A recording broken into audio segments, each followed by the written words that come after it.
Welcome back, part 20 something. If you remember rightly, back in an early video, we had to take the sump off because we had a leak. So putting that sump back together is a pain. So let's get on and go through that.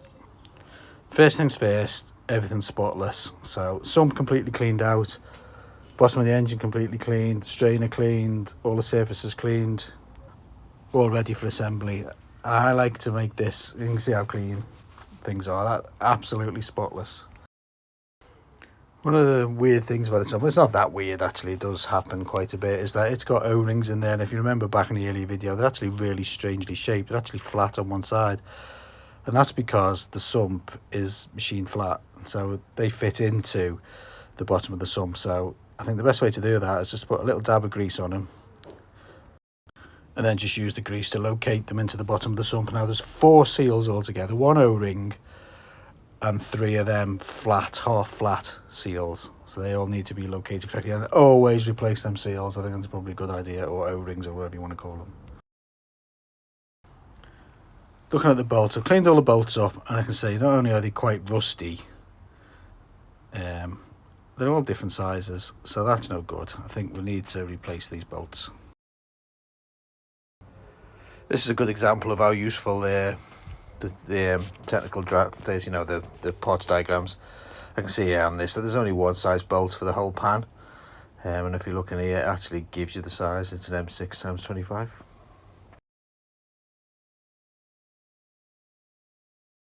I just thought I'd quickly check to see if there was any of that silicone sealant trapped in the thread holes for the sump, and of course it is. It's actually half full of sealant, so that's an absolute nightmare to get out. Of course, the danger is that go putting the bolts in, it's going to squish the blind holes, and it's going to hydraulically lock it and pull out whatever little thread is actually in it. 6x25 bolts. They're really, really short, really short, and if I damage the threads, it's going to be a complete nightmare. So I think we'll carefully use the airline and the tap and the screwdriver and a bit of a drill to try and break it up and try and get that out of there. You can see there's actually quite a bit of sealant coming out. Great.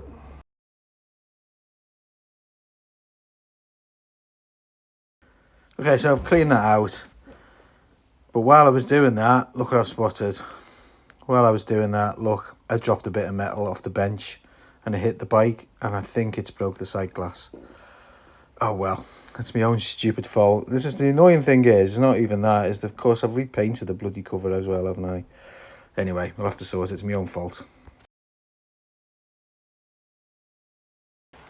Okay, we're all good to go. Got some new goo. I quite like this red Halimar, for reasons I'll explain. Some new bolts, everything's clean, new O-rings, everything. Right, I do like this stuff, as opposed to the normal silicone sealant everyone uses, because it's semi-setting and it's designed to be used with a gasket. So it's quite good to do it that way. I quite like just a very thin smear. So put a very thin smear onto the sump, and now put the gasket on. It actually holds the gasket nicely in place, and then another thin smear. You can see how thin I've got that. I don't want any excess coming out of it. The idea is it just seals that gasket in nice, and it is semi-hardened and quite like that. It holds everything nice and tight.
Now, I don't think you can quite make it out in the shot, but you can see the first oil seal is in place, but the second one's actually dropped. It's actually behind that wire, and it's actually just dropped out. In fact, I think you might be able to say it. It's actually lying on the top of the sump now. It's actually dropped away from it, so completely abandon this attempt. Take the sump back off again and try it again. Right, so it's on. I haven't filmed it. It was just too difficult to film, and I just needed to be extremely careful not to misplace them oil seals. I'm fairly confident I've got them oil seals in and the sump's on, but it's basically a two-man job, that really. You really need someone to hold that sump before you put it on. But anyway, it's on. So I've still got a problem with that sight glass. It's a shame that that's going to stop us now filling the oil up and testing it, but I think we'll just finish the video there. Thanks for watching, and we'll see you on the next one.